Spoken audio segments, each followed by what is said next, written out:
সপ্তম পরিচ্ছেদ। ব্রাহ্ম সমাজ ও শ্রীরামকৃষ্ণ। প্রতাপকে শিক্ষা।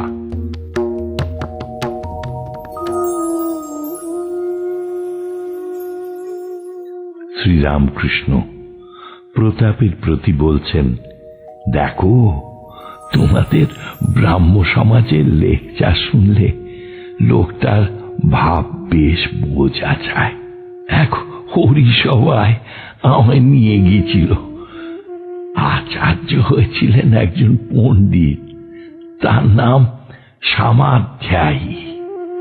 বলে কি, ঈশ্বর নিরস, আমাদের প্রেম ভক্তি দিয়ে তাকে সরস করে নিতে হবে। এই কথা শুনে অবাক। তখন একটা গল্প মনে পড়ল। একটি ছেলে বলেছিল, আমার মামার বাড়িতে অনেক ঘোড়া আছে, এক গোয়াল ঘোড়া। এখন গোয়াল যদি হয় তাহলে কখনো ঘোড়া থাকতে পারে না, গরু থাকাই সম্ভব। এরূপ অসম্বন্ধ কথা শুনলে লোকে কি ভাবে? এই ভাবে যে ঘোড়া টোড়া কিছুই নাই।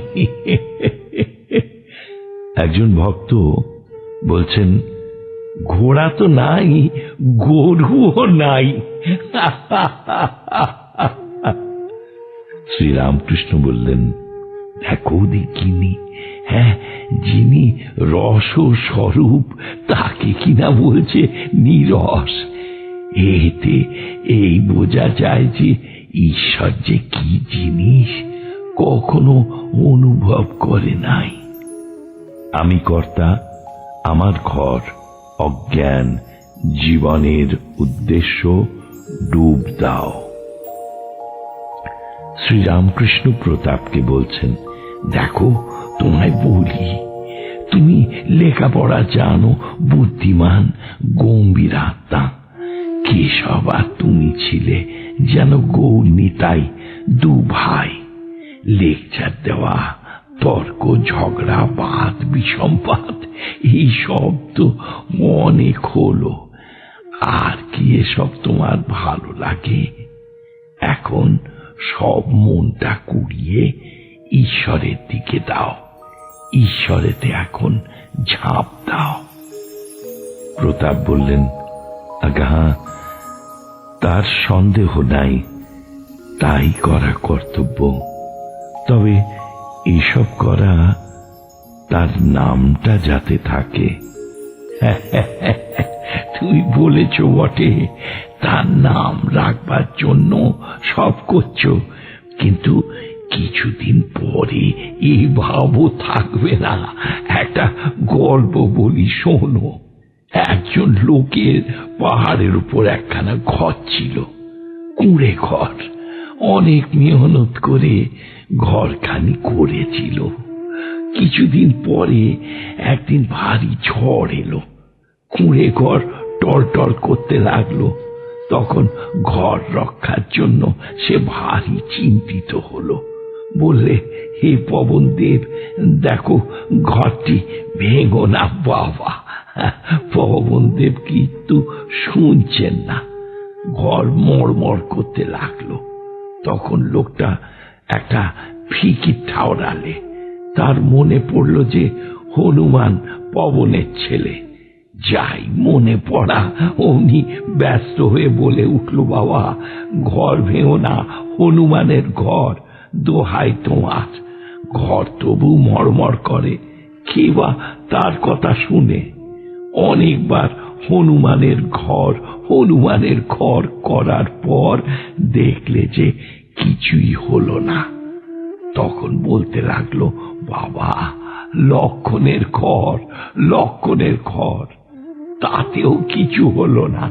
তখন বলে, বাবা, রামের ঘর, দেখো বাবা, ভেঙো না, দোহাই তোমার। তাতেও কিছু হলো না। ঘর মড়মড় করতে ভাঙতে শুরু হলো।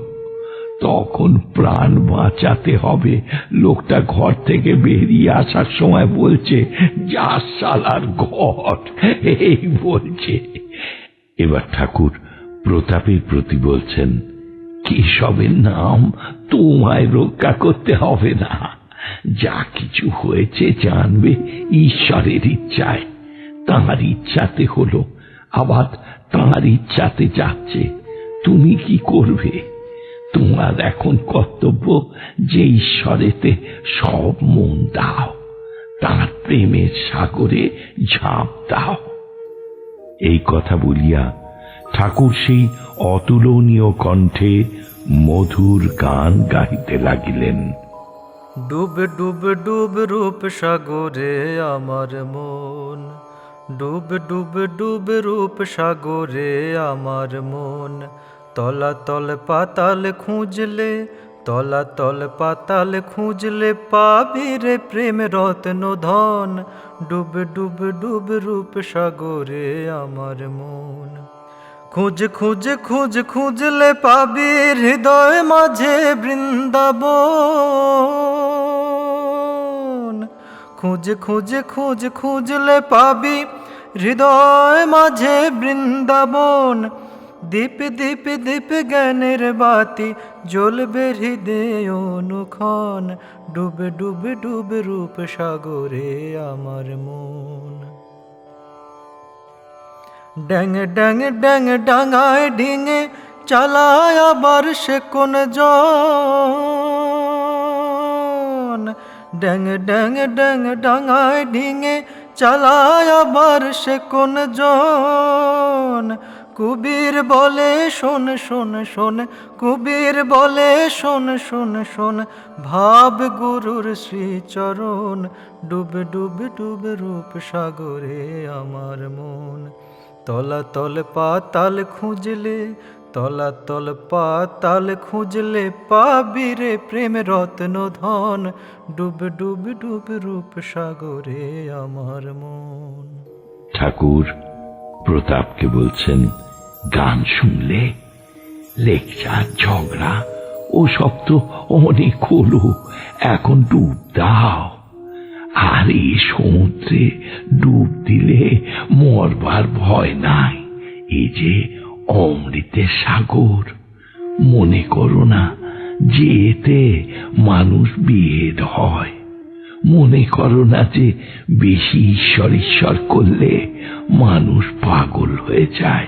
আমি লরেনকে বলেছিলাম। মহাশয়, লরেনকে? ও আছে একটি ছোকরা। আমি লরেনকে বলেছিলুম, দেখো ঈশ্বর রসের সাগর। তোর ইচ্ছা হয় না কি যে এই রসের সাগরে ডুব দি? আচ্ছা, মনে করো এক খুঁড়ি রস আছে, তুই মাছি হয়েছিস, তা কোনখানে বসে রস খাবি? লরেন বললে, আমি খুঁড়ির কিনারায় বসে মুখ বাড়িয়ে খাবো। আমি জিজ্ঞাসা করলুম, কেন কিনারায় বসবি কেন? সে বললে, বেশি দূরে গেলে ডুবে যাব আর প্রাণ হারাবো। তখন আমি বললুম, বাবা, সচ্চিদানন্দ সাগরে সে ভয় নাই। এই যে অমৃতের সাগর, ওই সাগরে ডুব দিলে মৃত্যু হয় না, মানুষ অমর হয়। ঈশ্বরেতে পাগল হলে মানুষ বেহেড হয় না। ও তোমরা শুনছ? আমি আর আমার এইটির নাম অজ্ঞান। রাসমণি কালীবাড়ি করেছেন, এই কথাই লোকে বলে। কেউ বলে না যে ঈশ্বর করেছেন। ব্রাহ্ম সমাজ অমুক লোক করে গেছে, এ কথা আর কেউ বলে না যে ঈশ্বরের ইচ্ছায় এটি হয়েছে। আমি করছি এইটির নাম অজ্ঞান। হে ঈশ্বর, তুমি কর্তা, আমি অকর্তা। তুমি যন্ত্রী, আমি যন্ত্র। এইটির নাম জ্ঞান। হে ঈশ্বর, আমার কিছুই নাই। এ মন্দির আমার নয়, এ কালীবাড়ি আমার নয়, এই সমাজ আমার নয়। এসব তোমার জিনিস। এ স্ত্রী, পুত্র, পরিবার, এসব কিছুই আমার নয়, সব তোমার জিনিস। এর নাম জ্ঞান। আমার জিনিস বলে সেই সকল জিনিসকে ভালোবাসার নাম মায়া। সবাইকে ভালোবাসার নাম দয়া। শুধু ব্রাহ্ম সমাজের লোকগুলিকে ভালোবাসি কি শুধু পরিবারদের ভালোবাসি, এর নাম মায়া। শুধু দেশের লোকগুলিকে ভালোবাসি, এর নাম মায়া।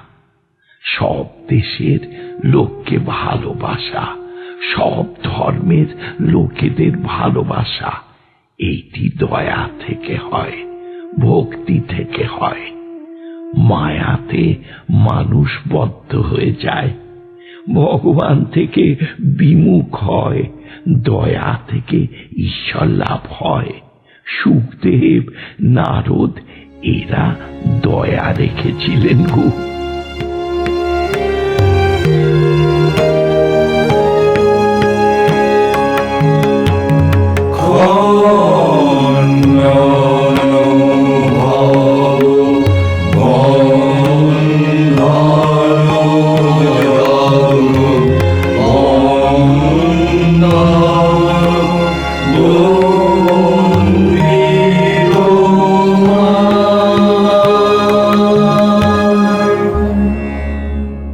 ঠাকুর ও মায়ের চরণে আপনাদের সবার মঙ্গল কামনা করি। লাইক করুন, শেয়ার করুন, অন্যকে দেখার সুযোগ করে দিয়ে পুণ্য লাভ করুন। আর সাবস্ক্রাইব করুন, বেল আইকন পুশ করুন, যাতে আমাদের পরের নিবেদনের খবরটি আপনার কাছে পৌঁছয় সবার আগে। অমৃত কথন এই অনুষ্ঠানের আঙ্গিনা থেকে আপনাদের সবার সুখ, শান্তি, সমৃদ্ধি কামনা করে বলি হরি ওম রামকৃষ্ণ।